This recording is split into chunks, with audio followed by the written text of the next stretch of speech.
मेरे देश की दुर्दशा क्यों, मेरे देश की दुर्दशा क्यों? यह सीधी राह भी नहीं, यह धीरे धीरे मरी हुई संवेदनाओं की कहानी है। जब भ्रष्टाचार का नींव रखा गया तब वह एक एक जबान गद्दार रही जो इस बात की गवाह है कि वे मौजूद थे और अन्याय होते रहे। लोकतंत्र का चौथा स्तंभ अपने कदम पीछे खींच अन्याय के विरुद्ध खड़ा ना हो सका तो एक एक पत्रकार गद्दार है। जब अदालत अपना काम देखने में असमर्थ है तो अदालत की एक एक सीढ़ियां गद्दार है।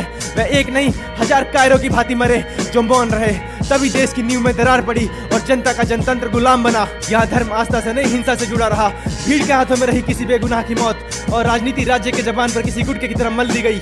देश की दुर्दशा, हाँ ये देश की दुर्दशा है। उन सड़कों पे गड्ढे किस बात के प्रतीक है? देश की दुर्दशा। छात्र अपने सपनों के गलियारे में झांकने मजबूर रहे प्रश्न पत्र के घोटाले पे, ये देश की दुर्दशा है। फेफड़ों में धुआं भरने को मजबूर ये लोग जिन्हें जहर दवाओं की भांति खिलाया गया खाद्य पदार्थ में, तो ये देश की दुर्दशा है। विकास से ज्यादा बर्बादियों की बुनियाद बनाई गई, जो सबसे नीच रहे वो नेता बन के उभरे।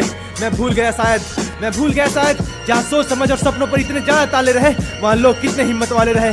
यह सिर्फ डर पे आधारित कहानी नहीं है, फिर भी वे लोग डरे मौत से, खौफ से, भूख से। जहाँ किसान धरती की रक्षा करते हुए शहीद हुए और सरकारी आंकड़ों में ऐसा फेरबदल दिखा कि हत्यारे देशभक्त बतलाए गए और किसान विद्रोही। क्या यह देश अकाल को आमंत्रित कर रहा? किसने साथ दिया अन्नदाताओं का? उस रोटी से किसकी आत्मा तृप्त हुई? उस मिट्टी में किसकी लाश दफन मिली? आंकड़ों से हम मजदूर की आय कितनी है कौन बतलाएगा? कौन बात करेगा? शहर कौन बनाता है? कौन रहता है आलीशान महलों में? पर वह कौन है जो अपने हिस्से का एक कमरा भी नहीं पाता? यह देश की दुर्दशा है, यह देश की दुर्दशा है, यह देश की दुर्दशा है। मैं पूछता हूँ दोषी कौन है? नेता, व्यवस्था, सत्ता या फिर हम जो हर बार गलत को सुनकर सही की उम्मीद करते रहे, जिसने जंगल के हाशिए पर जिंदगी की बुनियाद रखी? यह देश की दुर्दशा है।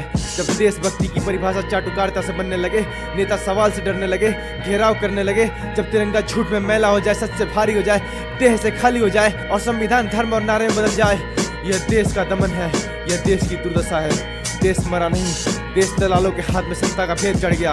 वह मेरा देश आज भी सांस भरता है हमारी जबान से, समय की कायनात से, उन हाथों में झांकती उंगलियों की चोटों से जो ईमानदारी से काम करती रही, उन जुबान से जो अकेले होते हुए भी बेचैनी को समेटे हुए अभी सच बोलते रहे। देश की दुर्दशा का कोई अंत नहीं, यह चेतावनी है। अगर हम आज भी नहीं जागे, मौन रहे, तो आने वाली पीढ़ियां हमसे नहीं हमारी चुप्पी से नफरत करेंगी।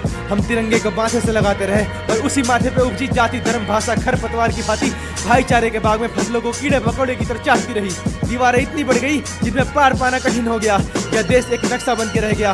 यह संविधान की प्रस्तावना आज भी फुटपाथ पर बैठी भीख मांगती दिखाई देती है। न्याय, स्वतंत्रता, समानता, बंधुत्व, चारों शब्द आज भी अधूरे बिसराए प्रतीत होते हैं। हम आजाद कब हुए? हम आजाद कब हुए सत्ता से? सोच आज भी गुलाम बनी हुई है। चेहरा दर चेहरा यहाँ पे एक ही सुर में मगरूर बना बैठा। फिर मैं कैसे मान लूं कि हम में भेद नहीं है, दोष नहीं है, निर्दोष है।